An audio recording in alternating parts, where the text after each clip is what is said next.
Atlantis Waites Reflections.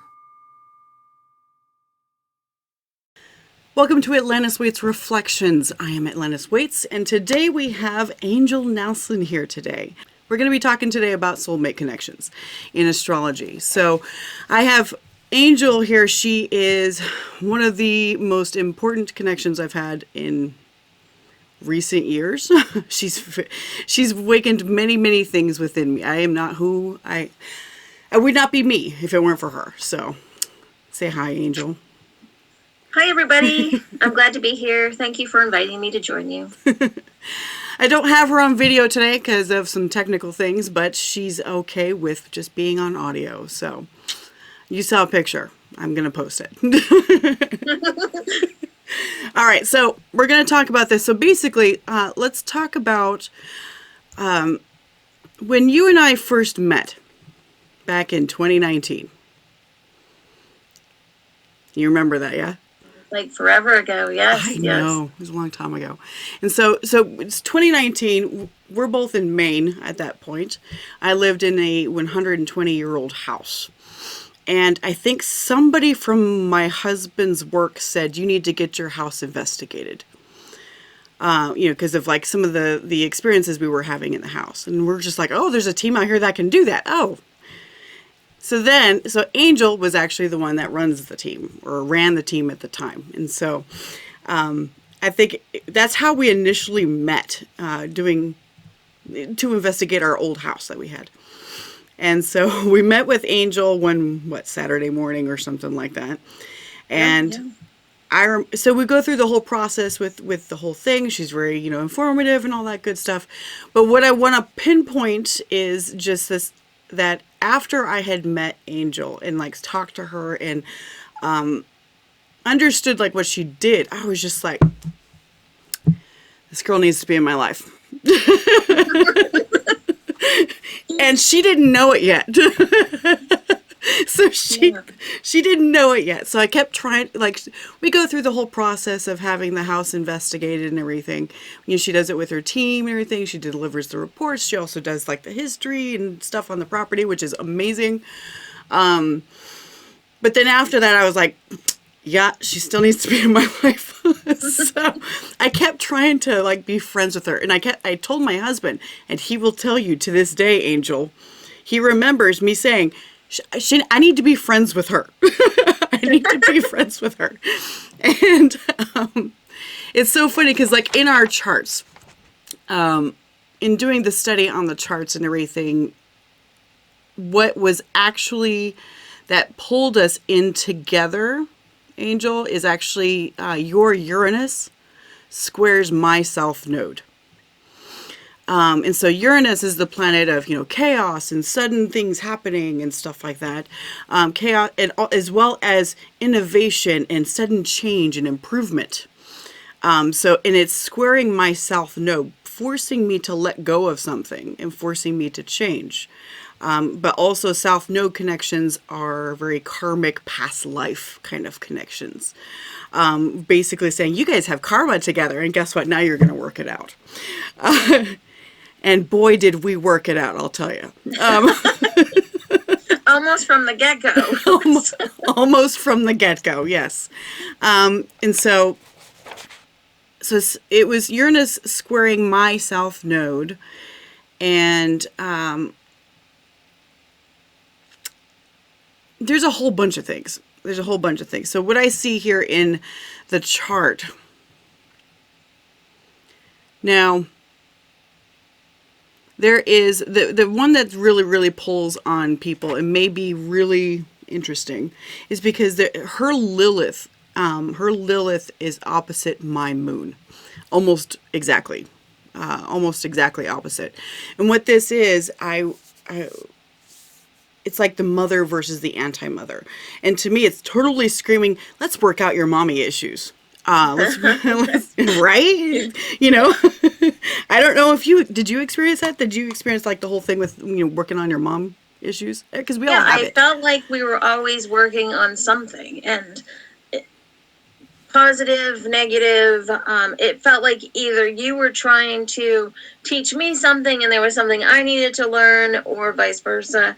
I was teaching you and you needed to learn. And in the mix of it, it was trying to sort out how we accept this in a positive manner and how we accept this person where we just met, this person that just came into our life is stirring so much, and it was intense. So if we weren't ready for that shift and change, I noticed that there was a quick wall, or especially on my side, a quick like, whoa, I'm not letting you in to this. And some of it was subconscious. I look back on it now, 4 years ago, and the lessons I've learned in the last 4 years is, you don't know me, you don't understand why I do what I do, and I'm not going to let you tell me what I need to change when you don't even know. So it was a lot of that wall that I put up. I let only certain people in. Mm-hmm. And so when I felt like there was that pushing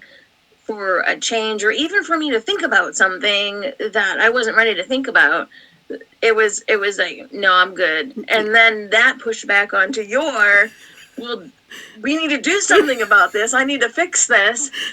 And it just created this, like you said, the chaotic, the shift. So mm-hmm. Yeah, right there. What you're talking about is the my Mars opposes your Juno. Juno asteroid. So Mars is, of course, the planet of, assertion and direction and get shit done, that kind of stuff.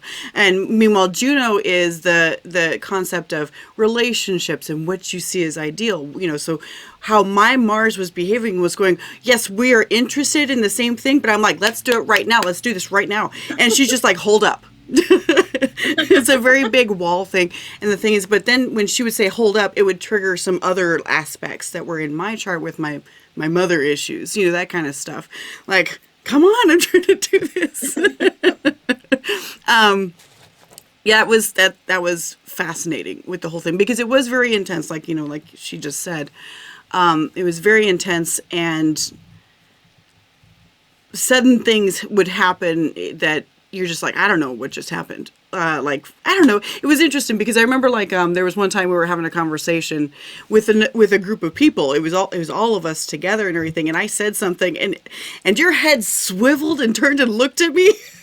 And I was just like, what? I remember that day. Yeah, it took me off. I wasn't expecting that, because, and this probably has something to do with your chart, the way you present, especially when you meet someone, the way you present doesn't always depict your thoughts. And so trying to figure you out when first getting to know you, what I saw wasn't exactly who you were. So I'm guessing it's part of the boundaries and self-survival and all of that as well. But once I heard, your points of view on things, then the person that you showed me, it was like that person didn't exist anymore. It was kind of like I saw your true self when you spoke versus the way that you act. Does that make sense? Gotcha. That makes sense. So following that through over these last 4 years, when you speak, it's almost like a vibration. So when you speak, my soul, my true authentic self, reacts to that. Like, there is something in that voice vibration, and you and I have talked about that in the past, where we can chat and text, and sometimes it gets lost. Context gets lost, tone gets lost. It happens with everybody. But for you and I noticed that in particular. Mm-hmm. Or watching each other on social media, things get lost. But the second that we actually talk to each other and speak to each other, there's that ring of truth. It's like that's the grounding anchor, I think, in our relationship, is being able to hear the vibrational energy with each other's voice. But you also speak your truth clearly. You're very well spoken. Sometimes I fumble over my words. So, but I think you and I need our voices sometimes to keep that connection. I don't know why. Maybe you know why, but that's just Well, I don't know. everything is, everything is vibration, so I think that the voice passes on our own energetic imprints. You know what I mean? It passes on the energetic imprint, and meanwhile, while text can sometimes do that, sometimes it can, but there's other times it can't. And so sometimes, and I tend to be a very direct person. Shocking, I know, but she's rolling her eyes, by the way. I'm a very direct person, and so sometimes it can come across as really cold. It can come across as really cold and mean and unfeeling. But also, as mentioned earlier when we were introducing this, I have a tendency to ignore feelings. I have a tendency to not look at them, and Angel brings them right out. So it's fascinating as far as like being able to feel things. I have a Cancer North Node. That's the whole goal for my life, is to feel my feelings, and it's going to be my friends, because it's in my 11th house, that bring that out, and she's one of them. So I kind of forced myself in, honestly, I think. I remember there was a time you're like, I didn't even know if you liked me. I thought you didn't like me, and I never felt that or saw that. So, you're just like, I don't know what you're talking about. yeah.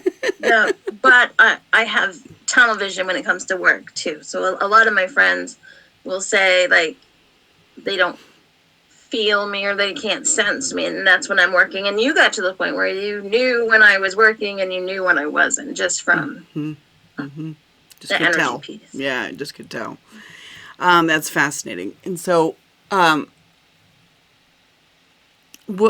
I want to mention as far as like, with the synastry and everything between you and I, is that we had a lot of Pluto aspects. It's what's called in the astrology community the aplutonic relationship. And every time you say that word to people in the astrology, thing, they're like, "Oh my God, get it away from me." Thing is that Pluto also forces rebirth and change, and it's when the people are not willing to change. Both her and I, we both did it. We weren't willing to change, and suddenly we're doing this. We're battling it out, that kind of thing. But then you can't forget them for the rest of your life. And so, because that's Pluto. Pluto is very Scorpio. It's very, on top of that, very attaching. So what's fascinating is that her Mars, her Cancer Mars, she has a Cancer Mars, actively squares my Pluto. And that is known to create big fights, that type of aspect. And we've had it out a couple times, but usually it was like once or twice back and forth, and then we blocked each other. Yeah. And I think our tolerance became less and less each time. So I think like we'd be good for 3 months and then not good. Then we'd be good for like 30 days and then not good. And I think we have learned how to move forward and tap into the energy in a healthy way. And then I believe that we, even without knowing, we step back, but not, I don't think intentionally, just life happens. Life just kind of takes over. We also have the physical distance of you being, thousands of miles away instead of across the bridge. So I'm sure that helps. But I think energetically wise, we've learned how to do the dance. So that we've been able to stay, I think, in a healthy space for the last year and a half. We haven't had to block each other or had to disconnect, because we're also not doing that active working with each other and trying to work things out with each other. We're doing our own work in our own personal lives. So when we come together and talk, it's pretty healthy, and that's nice. Yeah. So we stuck it out to get through, like you had mentioned before, we stuck it out, we got through the hard times, and we've learned our own healthy boundaries, and we've learned, I think, how to treat ourselves and others when we feel those triggers. Yeah, I think that because the biggest thing that you taught me was how to face my triggers and understand that the triggers have nothing to do with whoever's out here, including you. It has nothing to do with you. It has nothing to do with that. It has to do with all my crap. And so in learning that, it still caused a sort of like dissociation, you know what I mean? A certain dissociation from my feelings and stuff like that, just because I'm like, well, you know, it's not about them. So then I can be like, it's fine. But I still have all this stuff going on inside. And so this is where the concept of shadow work comes in. Yeah. Which that I did some major, major work, you know, after we had our first fallout. We had a couple. Yep. Yeah, we had a couple very quick. I think it was a total of 3 over the last 4 years, but each one has been Easier. a longer distance in between. Yeah, I think. Yeah. And it's easier to come back from. And from this last one, we just haven't. I want to say neither one of us has been as invested in helping each other do what we need to do for our life path. So it's almost like we went through those lessons. Like I feel other people have brought into our lives to learn lessons. I feel like we did that work. We did what we needed to do, or we didn't. But either way, like you said, with shadow work, we had to do the work. And I think we overcame that. I think we did part. too, yeah. I think we did too, because I don't feel attention. And so I don't know if you do. No. Yeah, I wouldn't be doing this podcast if I that's did. true. She'd be like, no. No, I would have been. Which would have been okay. But, you know, it takes work to be able to handle this kind of connection, because I'm not going to show you guys the chart, but the thing is that anybody who actually sees this kind of chart and all the interactions with the issues where her Venus squares my moon and stuff like that, astrologers would be saying, stay away from that shit. That's what they would be saying. And so, but the thing is that what I'm trying to express is that there's actually good stuff behind it if you do the work. Because the thing is that now we've worked and figured out that it's not, you know, our issues are not about you. You know, my issues are not about you, and your issues are not about me. It's just, unfortunately, we're mirrors for each other, right? As most soul contracts are. And I do consider her a strong soulmate, if not one of the strongest, honestly. It's not very often that I get the feeling that that person needs to be in my life. It's not very often. It's literally been 3 times in my life. And you're one of them. So, if I get that feeling, that means it's pretty intense and there's something huge to learn from it, or something huge to gain from it as far as growth and stuff like that, in which she absolutely delivered. And so it's kind of like Saturn. Saturn's amazing with that. He pulls in. Saturn pulls in, and then he's like, okay, well, it's time to grow up a little bit. And then you're just like, I fucking hate this process. But then like a year or 2 later, you're just like, oh boy, I feel so much better. And my life is so much better now that I did what Saturn was asking me to do. This whole time when I first met her, by the way, because the thing is that there's multiple things that play into account in how astrology works, okay? So what we have between Angel and I've got the synastry chart and everything, you know, with all her information versus my information. But also we look at the transits between the 2 charts, between her chart, the current transits, and the transits between my chart. So the thing is that at the time when we had first met, 2019, 2020, Saturn was on my Venus. Saturn was on my South Node. It was horrible. It was horrible. It was a really rough time because I was really reevaluating a lot of things at that point. And Saturn was going, you need to let go of your mommy issues. That's what Saturn was doing. And I have managed to let go of some. I'm not going to say I've let go of all of them. Only because, I mean, we're never truly done. But what was going on with yours? Because Saturn was opposing your Saturn at the time.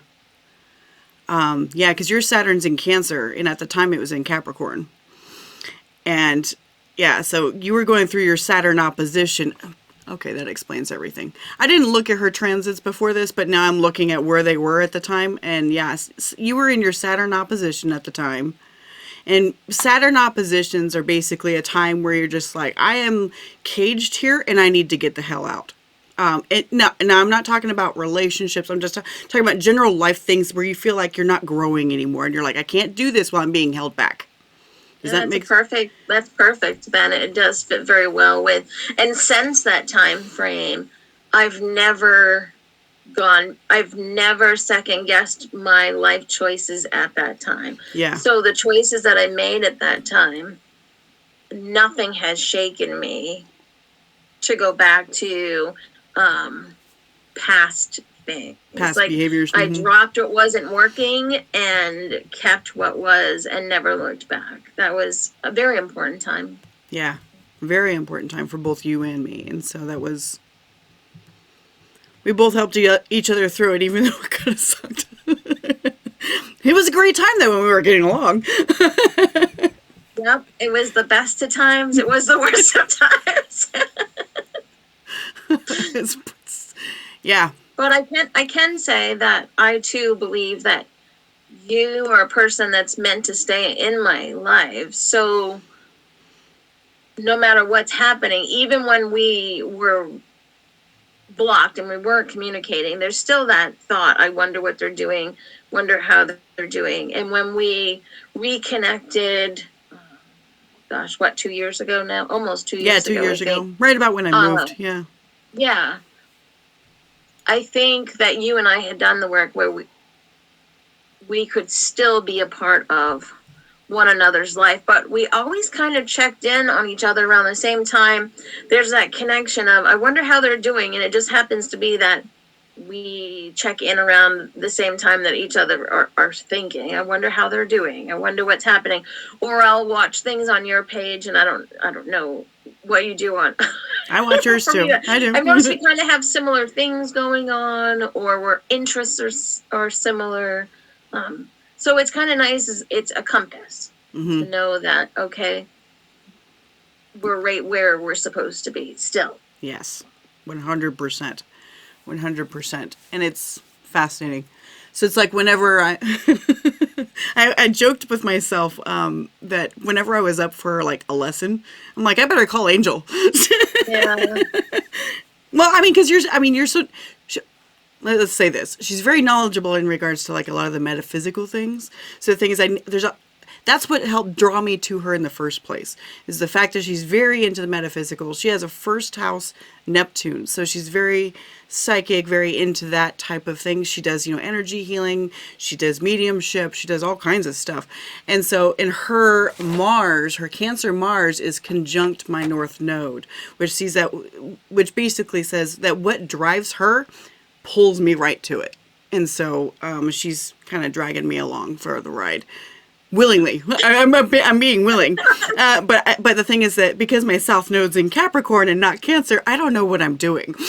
So she's kind of guiding me along, teaching me the ropes. It's kind of like that. Does that make sense?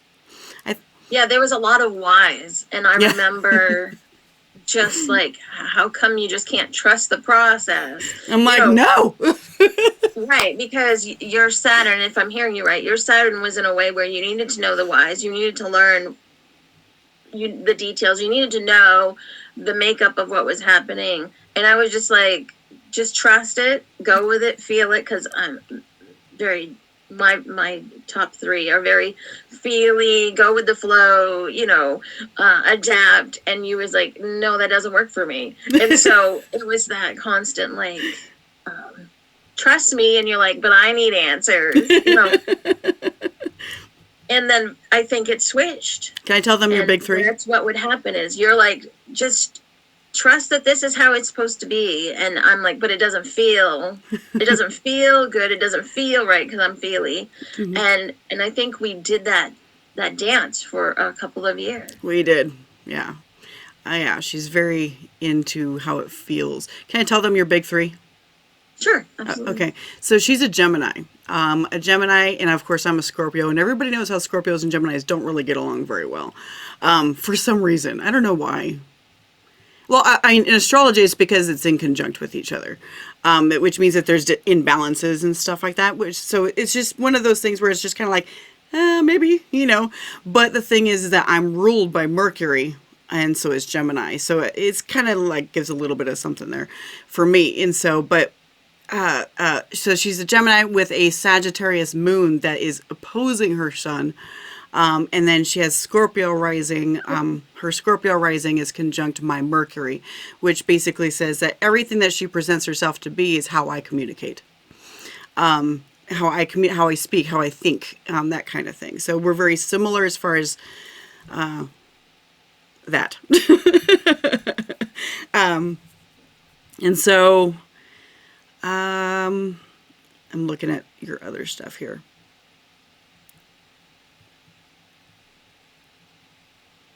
Your Aphrodite asteroid, is actually almost exactly conjunct my moon too, which also leads to the whole, pulling us together kind of thing. A lot. There's a lot of aspects that just basically say, oh, you're going to be totally attracted to this person. Now, the thing is, synastry isn't just for romantic relationships. It's for friendships. It's for parental relationships and everything. I mean, if you take a look at your parental synastries, oh my goodness.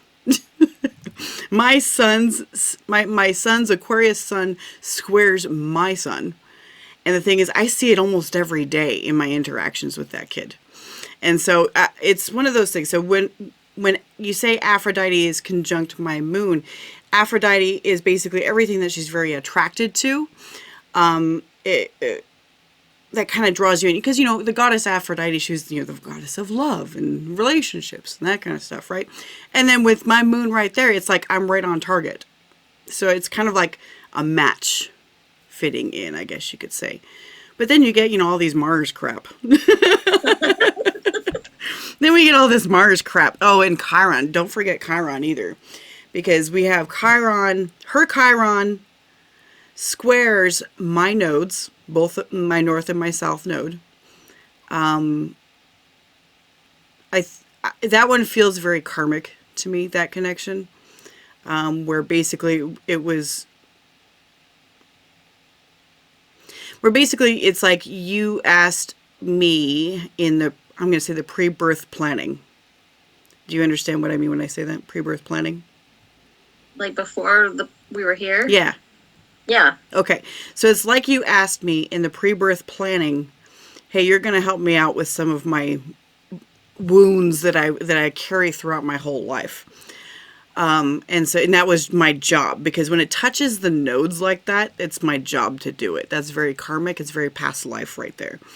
And that the Chiron is the wounded healer. So your Chiron is in Aries and in your 8th house. Boy, that's rough. It's rough because with my nodes directly squaring on that's you changed just as much as I did, I would imagine. Did you change? Would you say that? Yes. Yes, I think so. Yeah. Well, not even I think so. I know so. Yes. Yeah. Okay. Yeah. So we both had just as much impact on each other, and it shows in the chart what kind of impact. And a lot of people are afraid of that kind of thing. And rightfully so. But at the same time, there's such great stuff behind it. If you can just get past your shit. And so, I mean, that was the whole key for me. Boy, I lived in that for a long time. Oof, I lived in it. I was so brokenhearted. Yeah, and I haven't had a person in my life like this since then, or even before. Like, it was definitely an appointment. It was set. It was for a purpose. 100% for a purpose. And I'm so glad it's not like that anymore. Oh, me too. Was like hell on earth. And not just the friendship and connection with you. I mean, just everything. And I mean, if you look at 2020 came in with, I mean, it was 2018, 2019. If you talk to anyone, it's hard for people to remember before that time, around 2020 with COVID, so much happened that when I say 2018-19, it was just like yesterday, but it really wasn't. And so it's like this time, to me, there's been like this time warp. Nothing has been the same since then. and nothing was the same before. It was really, really weird, and I don't know if it was for you too, Jess, but to look back at those times, and I made huge shifts and changes in 2018, 2019, like life changing, altering changes where I haven't been the same since. Oh yeah. Mm-hmm. I Absolutely. think a lot of people, if you ask them, that was big shifts for them those 2 years before Mm-hmm. COVID. Yeah, I can agree with that. Well, that's when I moved to Maine. Moved across the country to Maine, and it's so funny because like I remember I had a dream in like 20, I think it was like 2016. I had a dream in like 2016 that the apocalypse was coming in like May or June of 2018. And technically, if you look at back at what happened in my life and everything, it was an apocalypse, but only for me. Only for me and my family because we picked up and moved across the country. I mean, that's a complete change in life, change in pattern and all kinds of stuff. And so that's, Culture, weather. yeah, I mean, everything. yeah. It went from one end of the spectrum to the other. Living in a 3 million population city, filled with, 110-degree heat, all the way over to Bangor, Maine. Bangor, Maine, where it's 5 degrees outside in the winter, 6 feet of snow on the ground. And I'm only living in a town of 8,000 people across the bridge. So that was it was completely different. And so, but anyways, like the fact what I'm trying to get to is that it's like a whole collective change at that point. I think that 2018, 2019 was a big setup for what happened in 2020. Yeah. And like 2020, nobody's ever going to forget that who's alive today, or other than, small children. But I don't think anybody will ever forget. We'll be like, I don't know what happened, but something shifted. Yeah, for sure. Something shifted.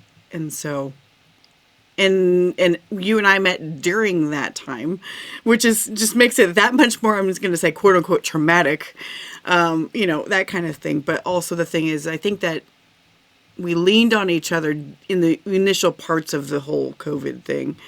I remember going to Walmart and having everything be empty. Yeah. That like scared me. I'm going to tell you, that scared me at the time. I finally was able to disconnect from that, like a few weeks later after that. But boy, I was just like, what is going on? And so I think that was a great time for shift for you and I as well. And looking, you have to look at the chart to find out, because at that point in my life, I was still at the, don't worry about it, it's all going to take care of itself. I was particular about like the rules that the government had set. You can't go into the store, and if you do, it's from this hour to this hour and whatever. And you was like, oh hell no, I'm going, I don't care, right? So you was against the rules there, but then other things you hung on to where I'm like, why do you even care about? So like, it's where I think I saw where our values were different. So our energies felt the same, but values were different. And it's funny, 4 years later, I can say my values aligned with your 2020. My values now align with your 2020 values. Oh, really? Whereas, yeah, so in 2020, I wasn't there yet. I wasn't, and I still have the, what's going to happen is going to happen, and the universe is in control. I'm still very airy that way, but I prepare, and I take notice of things happening in a macro level. Instead of me in 2020, I was very micro. I worked with people one-on-one, and I did a lot of micro things. Now I can see things on a macro level. It doesn't overwhelm me. It intrigues me. And I think it's just the shift in the charts. I really do, because things just have changed. Yeah, absolutely. 100%. That's fascinating. Yeah. Yeah. My rebellion pissed off a lot of people. A lot of people. I'm talking like family members and stuff like that. And so, like, yeah. But, I mean, if anybody's seen my chart, they know that I embody rebellion. So, anyways, she got to see that. With, let's see here. With all this, yeah, because I'm looking at the chart too, and I'm seeing my Chiron touching your moon. Yeah, so your emotions, your the way that you expressed emotions tagged on my life wound is what I call it. You know, my life wound. It tagged on that, and it helped me though. Honestly, it helped me, truly. I think it's fascinating that you say that you're like, well, everything will be okay. It's going to be fine. You know, and it's because your south node is so close to your sun. You're just like, it'll be fine. Yeah.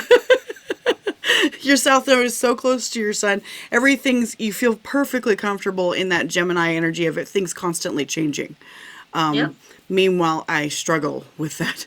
I struggle with that a lot, even today in like my work and stuff like that. Yeah, it's Gemini. That Gemini energy really does require a lot of adaptability, and I am far too Earth dominant to be able to take to it easy. I did have a time, and it was right around that time, 2000. I don't know if you remember. It was 2019, and I told you I'm so done with people telling me, "Oh, you adapt well, you're adaptable, you're adaptable," and I was so freaking tired of people saying, "Oh, you adapt well." I don't want to adapt well anymore. I want things to just go according to plan. Like I don't want to have to adapt. But true, my spirit, who I am as a person, is I trust the universe is going to do what's best for me as long as I keep doing the right thing or doing what's right for me. And so I have that faith or believe or hope. But when people don't, and it goes against, especially I've noticed a lot of earth sign, the Virgos, and they're like, it's almost, it makes them uncomfortable. Yes. Because they have to be grounded. And for me, it's just, I just trust. I trust the universe. I'm not very trusting of people, so it's kind of interesting that looking at those things. I like that you make that distinction. That's funny. Yeah. Right. That's The fascinating. universe is pretty great, and most people suck. It's so true, though. It's so true. Oh man, but yeah, that kind of. I mean, I have a Gemini midheaven, and I'm currently working on like 3 different things. I'm being very Gemini about what I do with my career. 3 different things, and like even because I'm in real estate now, and when I get into something with a house being purchased or whatever, and stuff shifts and changes, and I'm just like, why? Why? I can't handle that. Because I try so hard to prevent that kind of shift as a very earthy based person. But yeah, I was just complaining to my boss about that this morning, about how I have a hard time adapting to just the shifts, how people suddenly change their minds. I'm just like, oh my gosh. But anyway, yeah. Yeah, we did that a lot too. I would say something and I'd be like, yeah, you didn't handle that. I don't do it very well. I do it better now than I did back then. So I will say that. But I mean, and you could say I'm wrong, or I could have seen it different. But I think that became a tool for you as well, though, to keep me in check, our friendship, our connection in check. It's almost like then there was that expectation of Angel's going to change her mind, or Angel's going to change. It's like you. Yeah. That was one of our biggest gripes with each other. Yeah, I think so too. That was one of our biggest gripes. And so you were expecting me to change because I typically do. And so it's almost like you put that protection or that like if I'm ready for it, then it's okay. Right? Yeah, if I'm ready for it, it's okay. Yeah. And then that would like trigger me of I'm fine, everything's good, that things are all set, and you're like, yeah, I saw this coming. And then we could go back to that law of attraction of, well, was it me or was it you? And then we would talk and argue and then not talk for 3 months to 12 months. Oh my God. Yeah. Expectations are like the worst thing though to have. I've been learning that hard in the last year. Hard. Woo. It goes back to those mummy issues for both of us. We have expectations, and when we expected something and we were let down, and so we just expect the worst sometimes when you have those relationships and you're working through them. Yeah. But we got through it. Now we're on the other side. So yay. People can do it too. And then when I finally got a hold of your chart, because before that I didn't have your chart.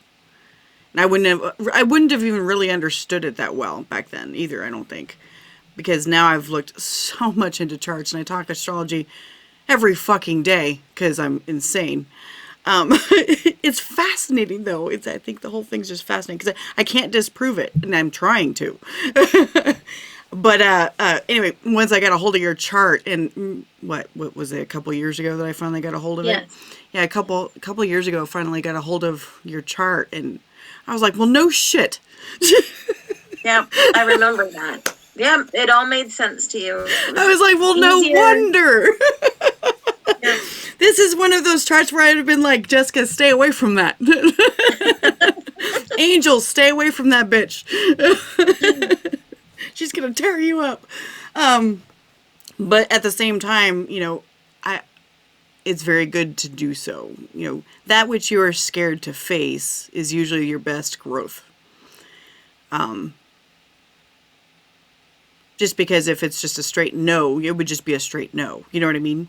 But to be scared of it, scared of them hurting you, scared of, that kind of stuff, it usually means that there's a very deep connection, a deep lesson to learn in there for anything. I mean, I'm not talking just relationships. I'm talking even like work, timeline shifts and stuff like that. Can I ask you a question about timeline shifts? I've been having this conversation with people like in the last couple of days. Have you seen like direct timeline shifts during this time while we were going through all this? Well, like I said, since COVID, I feel like it's just been a time warp, and I feel like there's been all kinds of mini lives within the last 4 years. Just so much happening. And I feel like people who aren't open to the shift and change, what I'm seeing is they're getting left behind. And I don't know, whether it's, and hopefully no one sues me, but either addiction, mental illness, physical illness, and even death. It's like for those who aren't going with this flow and this higher energy and shifting of everything, micro and macro. And I'm talking, not just political, but everything that's happening in the environment, things that are everything, all your everyday facets. If you're not going with the shifts and changes, it's like you get lost somehow, physically, mentally, spiritually. And it's almost like you're cut off from the rest. And so when you tap into other people's energy, whether it's your friends, your family, it just feels like you're different. There's something different there. Does that make sense to you? Yes, it does. It does. And this is a very dark viewpoint, but it's almost like at that point they choose to leave. Somehow, right? On an energetic level. And usually it attacks the body or the mind or the spirit. That's what I'm seeing. And then they're gone. Next thing you know it. And you're just like, what happened? But, and so it's an interesting thing that's happening ever since then. Have you heard of the concept of Wetiko? That's new to me. I have not.